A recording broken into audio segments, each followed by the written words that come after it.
창세기 22장 10절부터 14절까지 제가 봉독하겠습니다. 손을 내밀어 칼을 잡고 그 아들을 잡으려 하니 여호와의 사자가 하늘에서부터 그를 불러 이르시되 아브라함아 아브라함아 하시는지라. 아브라함이 이르되 내가 여기 있나이다 하매 사자가 이르시되 그 아이에게 내 손을 대지 말라. 그에게 아무 일도 하지 말라. 네가 내 아들 내 독자까지도 내게 아끼지 아니하였으니 내가 이제야 네가 하나님을 경외하는 줄을 아노라. 아브라함이 눈을 들어 살펴본즉 한 순양이 뒤에 있는데 뿔이 수풀에 걸려 있는지라. 아브라함이 가서 그 순양을 가져다가 아들을 대신하여 번제로 드렸더라. 아브라함이 그 땅 이름을 여호와 이레라 하였으므로 오늘날까지 사람들이 이르기를 여호와의 산에서 준비되리라 하더라. 아멘. 할렐루야. 성가대 찬양 있겠습니다.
아멘. 감사합니다. 여러분 주님의 이름으로 환영합니다. 우리 가까이 계신 분들 인사합시다. 반갑습니다. 잘 오셨습니다. 감사합니다. 까치까치 설날은 언제라고요? 어저께고요. 우리 설날은 설날이 되면 괜히 마음이 막 들뜨죠. 여러분 마음은 어떻습니까? 들떠 있습니까? 차분합니까? 유대인들도 설날이 되면 그 설날을 로시 하샤나, 로시 하샤나 이렇게 부르면서 그 뜻은 뭔가 하면 한 해의 머리라 그렇게 불렀답니다. 그래서 이 설날이 되면 이스라엘 백성들, 유대인들은 창세기 21장을 같이 읽으면서 거기에서 출생하는 이삭이 누굽니까? 아브라함의 그 언약의 독생자죠. 그 뜻은 웃음, 기쁨이라는 뜻입니다. 그러니까 100세에 이 아들을 주셨으니까 그 전해에 다음 해에 아들을 주신다 천사들이 얘기하니까 그 부인 사라가 비웃었어요. 내 나이가 몇인데 아이를 낳느냐. 네, 천사가 하는 말씀이 너 비웃었지 내년에 진짜 웃게 될 것이다. 그 이름의 뜻이 이삭입니다. 그래서 이제 유대인들은 우리가 1년 동안 이삭, 하나님이 주시는 이 기쁨, 웃음을 가지고 살자. 그렇게 해서 창세기 21장을 읽는다 그래요. 근데 오늘 이 본문의 말씀도 이삭에 관한 말씀인데 이 본문의 말씀은 이제 이삭이 성장해가지고 한 22살 정도 됐습니다. 그러니까 아브라함은 100세에 얻은 아들이니까 이제 한 120세가 넘어갔죠. 아버지는 늙었고 아들은 이제 청년인데 너무너무 행복했어요. 며칠 전에 그 캐나다에 있는 친구 목사님이 카톡이 왔는데 저한테 손자가 몇 명인가? 이렇게 물어보는 거예요. 그래서 난 아직 빵명입니다. 자기는 3명이라면서 보여주는데 어쩜 이렇게 닮았는지. 이 친구가 어릴 때부터 벗어졌거든요. 근데 애들도 벌써 빠졌더라고요. 꼭 닮았다. 애기들을 보는데 막 너무너무 막 구름 위에 떠다니는 것 같다는 거예요. 구름 위에. 자기 아이들을 낳을 때보다 손주들을 보면 그렇게 더 좋은가 봐요. 그런데 이 아브라함의 가정은 이삭을 낳은 다음에 하루하루가 너무 기뻤습니다. 너무 행복했습니다. 누가 주신 행복이에요? 하나님이 주신 행복이에요. 그런데 문제는 뭔가 하면 아브라함이 너무 아이한테 빠져가지고 사람들이 볼 때 아브라함이 하나님도 망각했을 거야. 하나님을 사랑하는 마음이 점점 식어졌을 거야. 할 만큼 너무 아이를 사랑하고 있었어요. 근데 하나님께서 어느 날 오늘 2절 말씀 보니까 내 아들, 내 사랑하는 독자 이삭을 데리고 모리아 땅으로 가라. 산을 지명하셨어요. 그리고 내가 네게 일러준 한 산 거기서 그를 번제로 드려라. 이렇게 명령을 하십니다. 여러분 번제라고 하는 것이 뭐예요? 짐승을 죽여서 각을 뜨고 피를 흘리고 이 불로 태워서 드리는 이런 제사잖아요. 사람을 사랑하는 아들을 번제로 드리라는 말씀 도무지 이해가 안 되는 거죠. 인신 제사를 말씀하시는 하나님의 이 말씀이 이해가 안 되는 거죠. 그 아브라함이 이게 무슨 사탄의 역사냐 물러가라 뭐 이렇게 할 수도 있지만 아브라함은 하나님의 음성인 것을 알았습니다. 그런데 하나님께서 그렇게 하신 이유는 아브라함이 정말 하나님을 지금도 여전히 사랑하고 있는가? 그것을 시험하신 것이었습니다. 테스트 하신 거예요. 학교에서 여러분 학생들 시험 보는 건 그 아이들 골탕 먹이려고 하는 겁니까? 그 시험을 통해서 실력을 정리하고 더 좋은 자리로 나아가게 하는 거죠. 그래서 아브라함을 더 좋은 믿음의 자리로 이끄시기 위해서 그렇게 시험을 하신 것이었습니다. 그러나 정말 기막힌 명령이죠. 여러분 우리에게도 하나님께서 그런 명령을 하실 때가 있어요. 너 모리아 산으로 가라. 그리고 네가 가장 소중하게 여기는 거 그거 불로 태워서 나한테 바쳐라. 이렇게 말씀하시는 때가 종종 있습니다. 질문합니다. 여러분이 정말 가장 소중하게 생각하는 게 뭡니까? 여러분의 자녀들일 거예요. 아니라 그러면 자녀들이 섭섭해하죠. 아니면 어떤 분은 나는 내 아내가 가장 소중합니다. 자녀들보다 내 아내가 가장 소중합니다. 내 남편이 가장 소중합니다. 이럴 수도 있고요. 아니면 나는 재력이, 돈이 가장 소중합니다. 돈 없이는 못 살아. 표현은 안 해도 마음에 정말 소중하게 여기는 것이 있단 말입니다. 하나님께서 너 그것이 더 소중하냐? 내가 하나님이 더 소중하냐? 모리아 산으로 가서 불로 태워서 바쳐라. 너 왜 예배하지 않느냐? 나 소중하게 여기는 것이 있거든요. 바빠요, 하나님. 눈 감아주세요. 너 왜 기도하지 않느냐? 나 너무 바빠요. 피곤합니다. 하나님보다 더 소중한 것이 우리에게 너무 많아요. 하나님께서 오늘 너 그것을 모리아산으로 가서 나에게 번제로 바쳐라 할 경우에 여러분 얼마나 갈등이 생기겠어요.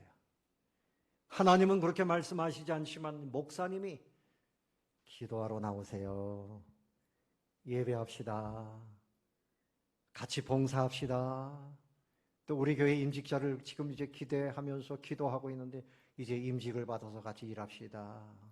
모리아 산으로 올라가서 하나님이 원하시는 번제를 드려라. 이런 말씀이거든요. 그럴 때 힘들어요. 아니, 교회 다니지 않는 분들에게 교회 갑시다. 그러면 죽기보단 더 싫은 거예요. 내가 죽으면 죽었지 교회를 왜 가냐. 응? 정말 이해가 안 돼요. 응? 우리 여기 집사님 계시지만 저 시장에 반찬 가게 계신 분하고 같이 대화를 하길래 같이 저랑 대화를 했어요. 교회 가기를 죽기보다 싫어하더라고요. 그래서 제가 희한하다 그랬어요. 희한하다. 왜 그렇게 싫어할까? 사단의 회방도 있고요. 우리 인간이 가지고 있는 고집과 어리석음이 있기 때문에 그런 것입니다. 아멘. 하나님께 나아가고 하나님이 원하시는 자리로 더 힘이 들어도 올라가고 그렇게 해보면 거기에 놀라운 역사가 있습니다. 아브라함은 하나님의 명령을 듣고 3절 한번 보세요. 머뭇거렸습니까? 3절 아브라함이 아침에 어떻게? 일찍이 일어나 나귀 한 장을 치우고 떠났어요. 지체하지 않았다. 정말 순종하는 믿음이에요. 그러니까 이제 하나님께서 그에게 말씀하실 때에는 순종할 믿음이 있기 때문에 말씀하시는 거예요. 순종할 믿음이 있기 때문에. 그래서 여러분에게 하나님께서 뭔가를 요구하시면 우리 마음속에 순종할 만한 힘이 있기 때문에 말씀하시는 거죠.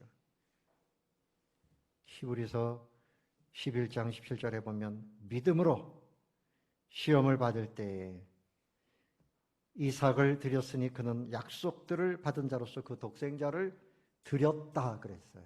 이미 드린 것이다. 그는 일찍이 떠나면서 부인에게 이거 어떻게 할까 의논하지도 않고 아들 데리고 종 2사람 데리고 그리고 불로 태울 나무도 지우고 이렇게 해서 출발을 했어요.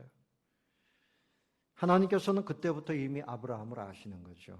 아브라함은 진정으로 하나님을 사랑하시는 그 마음이 있는 것을 하나님이 보셨을 겁니다. 마태복음 22장 37절에 네 마음을 다하고 목숨을 다하고 뜻을 다하여 주 너의 하나님을 뭐하라? 사랑하라.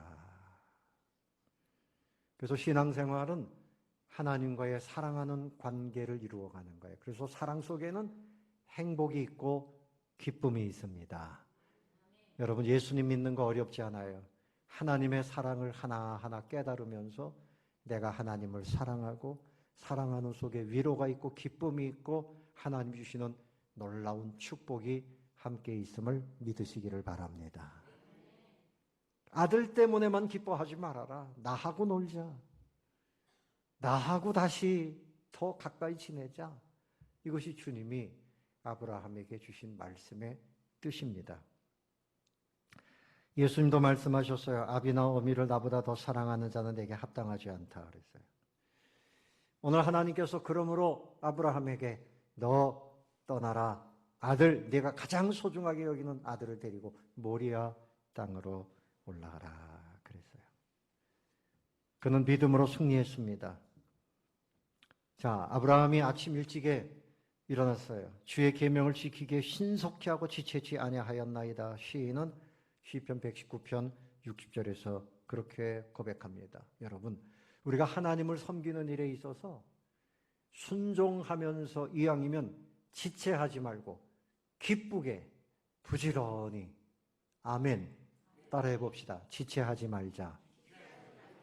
지체할 이유가 없어요.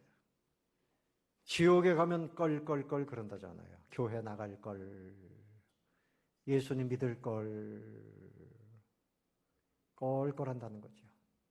여러분도 천국 가가지고 더 기도할 걸, 더 전도할 걸, 껄껄하면 소화제를 먹어야 돼. 근데 이런 껄껄은 문제가 있어요. 천국 가서도 껄껄하지 마시고 지체하지 말고 주님이 우리에게 말씀하시는 것은 신속하게, 아멘, 신속하게 그렇게 하는 것이 승리의 길입니다. 그래서 아브라함의 믿음을 사도 바울이 딱 정리를 했어요. 로마서 4장에서 정리했는데 그의 믿음은 부활의 믿음이다. 로마서 4장 17절에 그의 믿음 바 하나님은 죽은 자를 살리시며 없는 것을 있는 것 같이 부르신다. 그것을 믿었다. 또 아브라함의 믿음은 바랄 수 없는 중에 바라고 믿는 믿음이었다.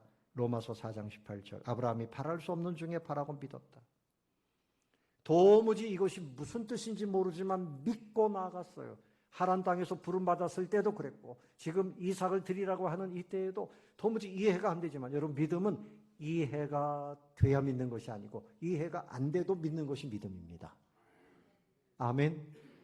내가 다 이해하고 계산할 수 있는 하나님이라 그러면 하나님의 차원이 아니죠. 우리가 이해가 안 돼도 믿어보니까 예수님 믿으니 구원이 있고 천국이 있고 자유함이 있고 계산으로 되는 것이 아니라 이해가 안 돼도 믿는 거예요.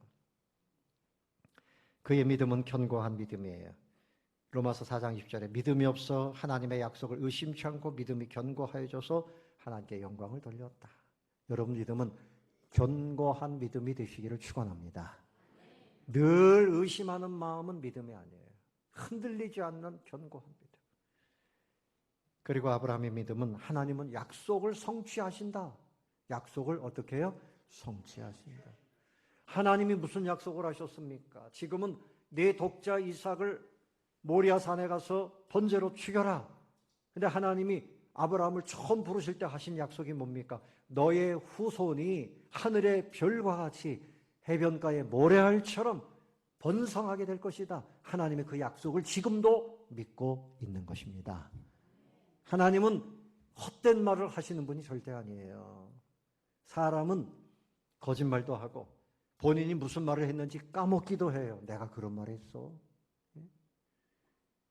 망각합니다. 그러나 하나님은 절대 헛된 말씀을 하시는 분이 아니에요. 하나님은 약속하신 것을 반드시 이루어 주시는 분인 것을 여러분 믿으시기 바랍니다.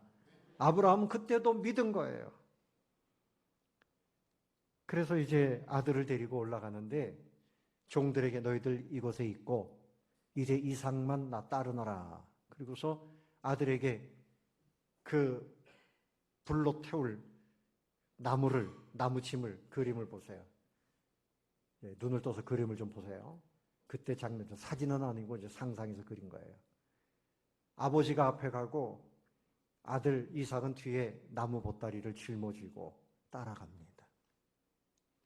아버지가 저 산으로 올라갈 때 얼마나 생각이 많았겠어요. 첫 번째 생각은 아유 하나님 나를 왜 이렇게 고통스럽게 하세요? 너무 힘들어요.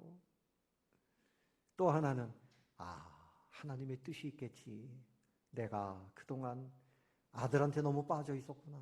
하나님께서 내 믿음을 또 달아보시는구나. 뭐 이런 생각, 여러 가지 생각을 하면서 이제 올라가는데 아들이 물어봅니다. 아버지, 나무도 있고 불도 있는데 하나님께 드릴 그 번제물, 희생양은 어디 있어요? 아버지 마음이 얼마나 아팠겠어요. 바로 너야 임마. 그렇게 얘기하겠어요. 야, 하나님이 준비하셨다. 이렇게 얘기합니다. 그리고 올라가요. 그래서 그가 이제 그 번제단 위에다가 이 아들을 묵습니다. 이 아들의 나이가 20살이 넘었어요. 아버지는 이제 뭐 기운이 없어요. 120살이 넘어갔으니까. 그런데 놀라운 것은 이삭의 믿음입니다. 아들의 순종입니다. 아들아 이리 와. 아니 아버지 왜 나를 묶으세요? 내가 번제물이에요. 왜 이러세요? 떨쳐버리고 아버지가 드디어 이제 연세가 드셔서 우리 아버지 이제 망령이 났나 보다. 그리고 도망갈 수도 있는데 이 아들이 순순히 묶여서 거기에 누워 있습니다. 하나님의 명령이면 아버지의 말씀이면 나는 죽더라도 순종하겠습니다.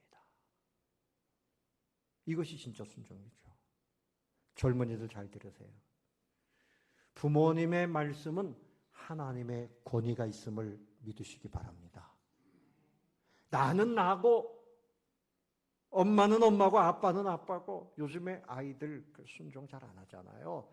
예배 생활 잘하자, 기도 생활 잘하자, 내가 알아서 해요, 더 이상 얘기하지 마세요. 대부분 그러잖아요. 이 이삭은 거기에 묶였습니다. 하나님의 말씀이면 나도 순종해야 된다. 아버지의 말씀이니까 나도 순종해야 된다. 그러니까 아브라함도 하나님의 말씀에 순종했고 그 이삭도 아버지 그 믿음을 본받아서 그렇게 순종하고 있잖아요. 자, 그런데 이제 이 시험이 하나님 보실 때 합격이에요, 불합격이에요? 합격입니다. 이 아브라함이 신용만 낸 것이 아니고 어디 분명히 양이라도 한 마리 있을 텐데 이러고 기다린 게 아니라 칼을 들어서 내려치려고 했어요. 실제로 이삭을 죽이려고 했어요. 자, 11절 보세요. 11절 다 같이 한번 읽어봅시다. 시작. 여호와의 사자가 하늘에서부터 그를 불러 이르시되 아브라함아 아브라함아 하시는지라. 아브라함이 이르되 내가 여기 있나이다 하며 12절 사자가 이르시되 그 아이에게 내 손을 대지 말라. 그에게 아무 일도 하지 말라. 내가 내 아들 내 독자까지도 내게 아끼지 아니하였으니 내가 이제야 내가 하나님을 경외하는 줄을 아노라. 자, 칼을 들어서 내리치려고 하는데 급하게 천사가 나타나서 아브라함아 아브라함아, 급하니까 막 2번을 부릅니다. 못 들었을까 봐. 그 아이에게 내 손을 대지 말아라. 그에게 아무 일도 하지 말아라. 내가 내 아들 내 독자까지도 내게 아끼지 아니하였으니 내가 이제 알겠다. 내가 정말 나를 사랑하는 줄, 나를 경외하는 줄 알겠다. 그림을 보여주세요.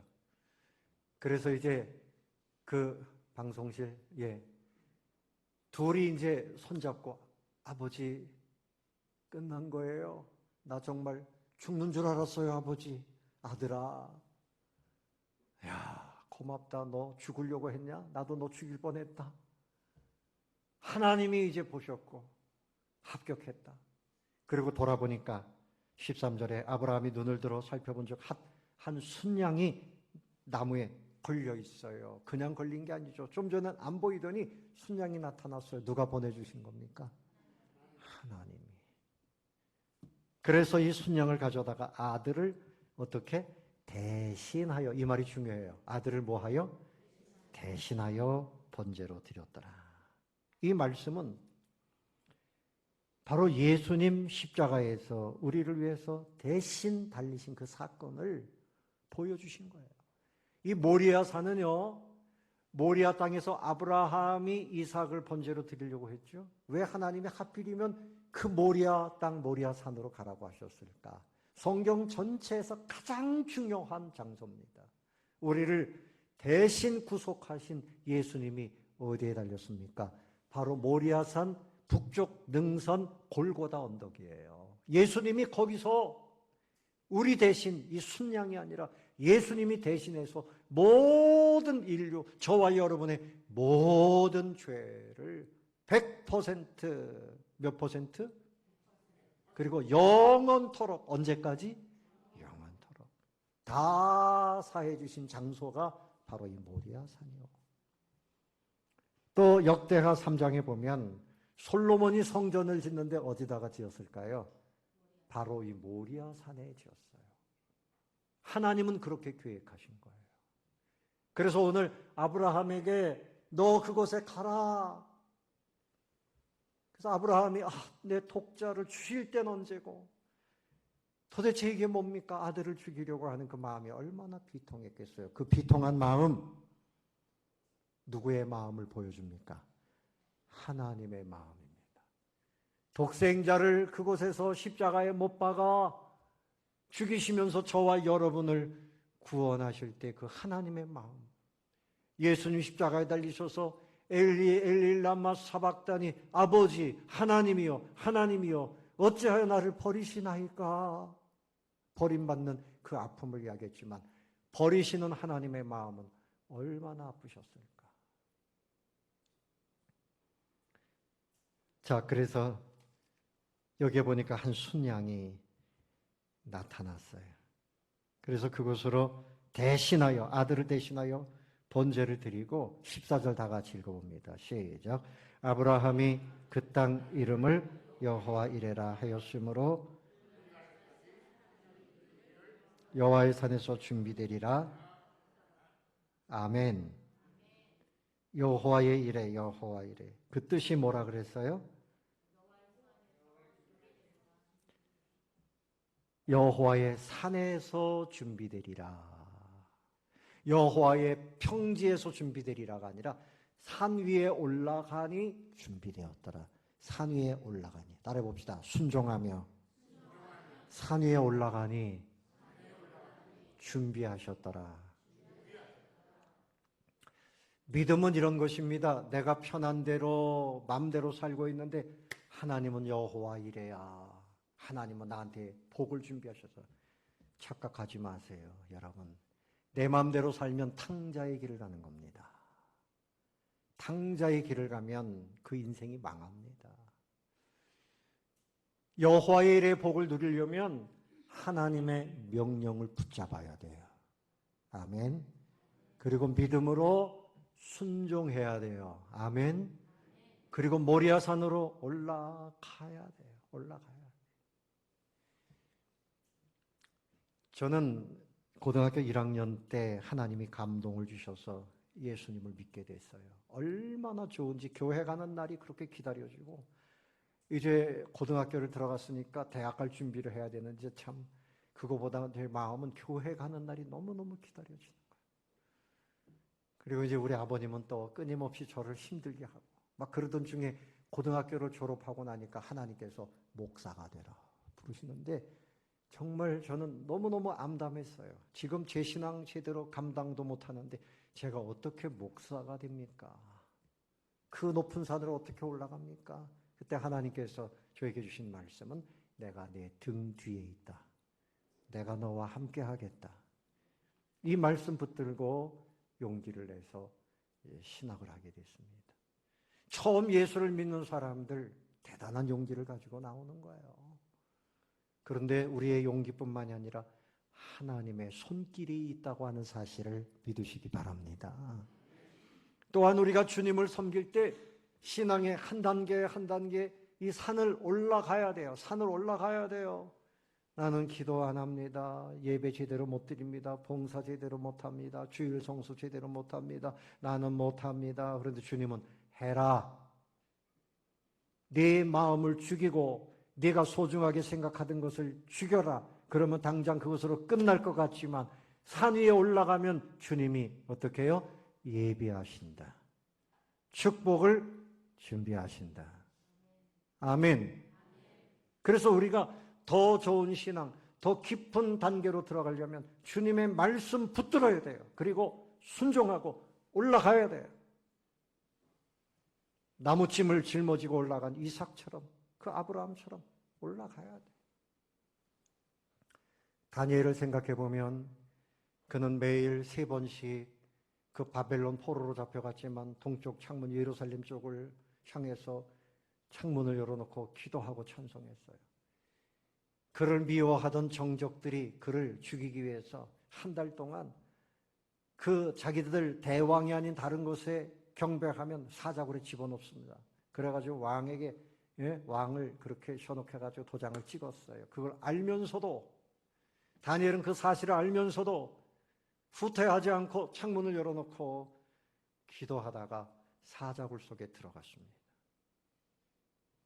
오늘 이 아브라함이 이삭을 데리고 그 모리아산으로 올라가는 것처럼 얼마나 막막해요. 사자굴 속에 던져졌어요. 그런데 하나님이 그 사자들의 입을 다 봉하고 아브라함 앞에 와가지고 재롱을 부리고 이 사자들이요 집어 먹질 않아요.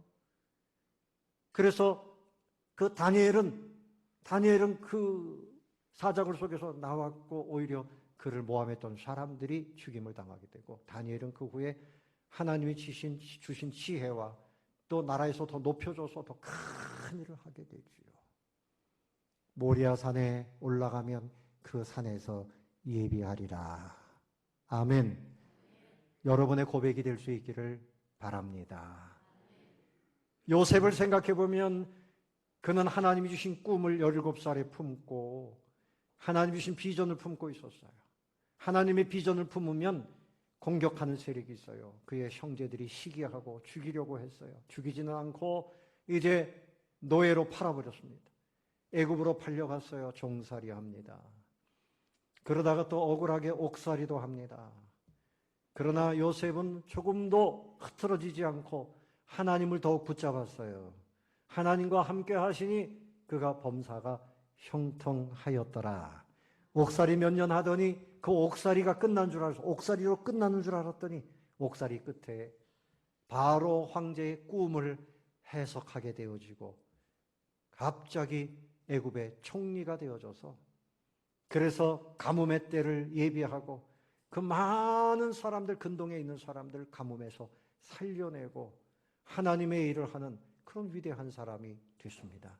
지금 당장은 나는 연약해요. 따라해 봅시다. 나는 부족합니다. 하나님이 뭐라 그러실까요? 안다. 다 아십니다. 그러나 너에게 내가 있다. 나와 함께 모리아산으로 올라가자. 그러면 승리할 수 있고 거기 내가 예비한 여호와 이레의 복을 내가 누릴 것이다. 할렐루야. 시험 후에 축복이 있는 것입니다. 시험 후에 축복이 있어요. 이 순양은 바로 예수님의 대속을 보여주는 거예요. 여러분, 우리가 이 땅에서 날마다의 삶 속에서 좀 고단합니다. 힘이 들어요. 힘이 들기 때문에 포기하지 마세요. 힘이 들어도 마음에 어려움이 있어도 하나님이 말씀하시는 곳으로 모리아 땅으로 기도의 산으로 말씀의 산으로 예배의 산으로 봉사의 산으로 어떻게 해야 돼요? 올라가야 됩니다. 아멘. 올라가면 거기서 하나님을 만나요. 기적을 경험해요. 놀라운 축복을 경험하게 돼요. 하나님께서 주신 축복 17절 18절 읽어보겠습니다. 내가 네게 큰 복을 주고 내 씨가 크게 번성하여 하늘의 별과 같고 바닷가의 모래와 같게 하리니 내 씨가 그 대적의 성문을 차지하리라. 또 내 씨로 말미암아 천하 만민이 복을 받으리니 이는 내가 나의 말을 준행하였음이니라 하셨다 하니라. 자, 큰 복을 받는다. 큰 복을, 메가톤급 복을 받는다. 내 씨가 크게 번성한다. 내 아들 독자로 인해서 그가 죽으면 끝나는 줄 알았지? 너 내 말을 준행했어. 네가 나의 말을 준행했어. 그래서 너는 복을 받는다는 거죠. 천하 만민 그들에게 복을 나누어주는 통로가 된다는 거죠. 진정 복 있는 사람은 나만 누리는 것이 아니라 다른 사람들을 위로하고 생명의 복음을 전하고 복을 나누어주는 사람이 진정 큰 복된 사람이에요. 이번에 부영그룹의 그 회장님이 거기는 그 회사 직원들 중에 아기를 낳으면 1억씩 줘요. 여러분 그 회사 취직하세요. 거기 취직하려고 난리래요. 그래서 지금 뭐 19명인가 낳았다 그래요. 그뿐만이 아니라 자기 고향 순천인데 순천에 자기 동창들한테 1억씩 줬어요. 몇 년 전에. 내가 이 돈 가지고 있으면 뭐하냐. 고향을 지킨 너희들 잘했다. 그 동네에 있는 사람들한테도 몇 천만 원씩 나눠줬어요. 세금 나올까 봐 세금까지 다 미리 자기가 해결하고 줬다 그래요. 참 귀한 분이죠. 여러분 얼마나 복됩니까? 여러분들이 복이 넘쳐야 다른 사람에게 복을 줄 수 있어요. 그런데 하나님의 말씀을 준행하지 않고 아브라함이 나 못 갑니다. 아침 일찍이 도망가자. 그랬으면 아브라함의 역사는 끝났습니다. 여러분의 역사는 하나님의 말씀대로 준행할 때 놀라운 역사로 나타나는 것입니다. 여러분, 나는 늙었어요. 기운이 없어요. 괜찮아요. 아브라함도 지금 기운이 없어요. 모세도 그가 그렇게 나이가 들어서 80세에 부름을 받아서 민족을 구원했어요. 여러분, 우리는 연약하지만 어차피 젊으나 늙으나 가난하나 부하나 우리는 다 연약한 존재예요. 정말 진정한 복을 누리고 진정한 기적을 체험하려면 하나님의 말씀을 붙들고 순종하고 모리아산으로 올라가면 순종하고 올라가면 하나님께서 놀라운 것을 준비하고 계십니다. 그것이 뭡니까? 여호와 이레. 아멘. 여호와 이레의 복을 다 누리게 되시기를 예수님의 이름으로 축원합니다. 아멘. 민수기 6장 24절 이하의 말씀만 읽겠습니다.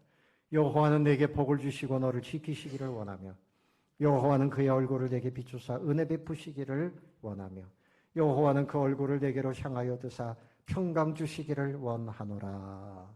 아멘. 이 사실을 여러분 믿고 믿음으로 이제는 더 기도의 산으로 말씀의 산으로 아멘. 피곤해도 올라가면 피곤함이 없어진다니까요. 여러분 여호와 이레의 복을 누리게 되시기를 다시 한번 축원합니다.